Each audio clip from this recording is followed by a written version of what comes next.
Well, here's the end result of my rolling nesting boxes.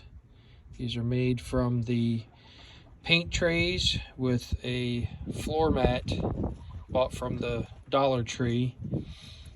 Paint trays were $3.34, I think they were, at Walmart, and the floor mats were $1.25 from the Dollar Tree. And for my situation, my nesting box, I got these little cheap hinges over the little board that will protect the eggs.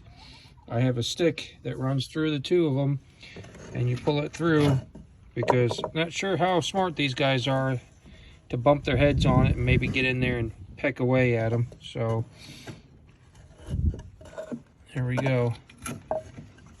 And to show, if I can focus, to show that they do roll, here's an egg from what they laid the other day, and there it goes, and it hides.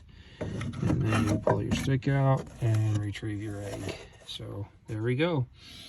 That's my situation on this rolling nesting box to make things a little better, because these little buggers have been breaking one about every day. So enjoy and have fun building.